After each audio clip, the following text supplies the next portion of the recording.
अब चावल निर्यात को लेकर इंडोनेशिया से एक खबर सामने आई है, जहां इंडोनेशिया मलेशिया को 1000 मीट्रिक टन प्रीमियम चावल निर्यात करने जा रहा है। इसकी घोषणा हाल ही में इंडोनेशिया द्वारा की गई। ये घोषणा इंडोनेशिया की सरकारी लॉजिस्टिक्स कंपनी पेरम बुलोग द्वारा की गई है। अब इंडोनेशिया, जो अभी तक चावल का आयात करता था, अब वो चावल निर्यात करने की स्थिति में आ गया है। दरअसल इंडोनेशिया का कहना है कि उसने चावल के मामले में आत्मनिर्भरता हासिल कर ली है और उसके मुताबिक चावल का स्टॉक खपत के मुताबिक उसके पास कहीं ज्यादा है। अब जहां तक मलेशिया को 1000 टन चावल निर्यात करने की बात है, तो सामने आई खबर के मुताबिक इंडोनेशिया की राजधानी जकार्ता में इस चावल के व्यापार को लेकर दोनों देशों के बीच हस्ताक्षर हुए और निर्यात को कंफर्म किया गया। बताया गया है कि इस दौरान इंडोनेशिया के कृषि मंत्री आमरान सुलेमान भी मौजूद रहे। बताया गया है कि शुरुआती खेप के धीरे धीरे बढ़ने और साल के अंत तक 2 लाख टन तक पहुंचने की उम्मीद है। अब इंडोनेशिया के मलेशिया को इस चावल निर्यात डील को लेकर एक्सपर्ट्स का कहना है कि अंतरराष्ट्रीय बाजार में इंडोनेशिया का चावल निर्यात का यह विस्तार देश में उत्पादन बढ़ने की वजह से हो रहा है। बताया जा रहा है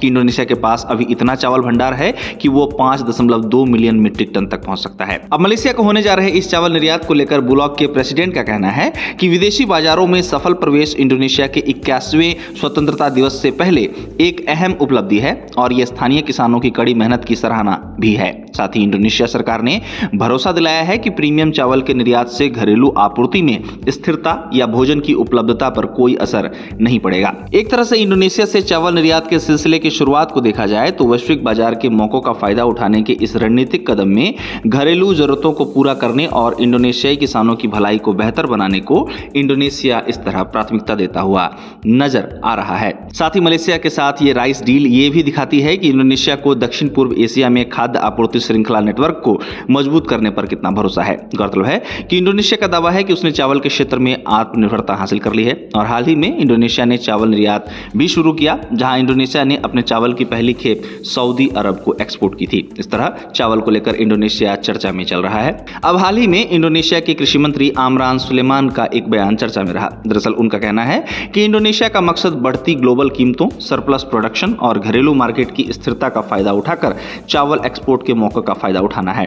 इस तरह इंडोनेशिया के वर्तमान चावल स्टॉक की बात की जाए तो वर्तमान में इंडोनेशिया का कुल चावल स्टॉक रिकॉर्ड 53 लाख टन यानी 5.3 मिलियन टन पर जा पहुंचा है, जो इंडोनेशिया के चावल स्टॉक के इतिहास में सबसे ज्यादा है। इंडोनेशिया ने चावल आयात पर रोक लगाकर अपने घरेलू प्रोडक्शन पर काम किया है और कड़ी मेहनत का फल अब इंडोनेशिया को मिला है। खपत के मुताबिक भरपूर चावल की उपलब्धता और चावल के बढ़े हुए प्रोडक्शन के कारण ही इंडोनेशिया अब चावल निर्यात करने में लग गया है। विशेषज्ञों का कहना है कि इंडोनेशिया के पास फिलहाल खपत के मुताबिक अच्छी मात्रा में चावल है और इससे इंडोनेशिया को नेशनल सिक्योरिटी से समझौता किए बिना एक्सपोर्ट बढ़ाने का मौका मिला है। इस तरह इंडोनेशिया के चावल स्टॉक की चर्चा इस समय जोरों पर है। इंडोनेशिया ने यह कहते हुए चावल आयात पर वर्तमान में बैन लगाया हुआ है कि उसने चावल में आत्मनिर्भरता हासिल कर ली है और उसके पास चावल का भरपूर स्टॉक है। साथ ही इंडोनेशिया ने चावल आयात न करने के पीछे अपने किसानों के हितों को ध्यान में रखे जाने की बात भी कही है।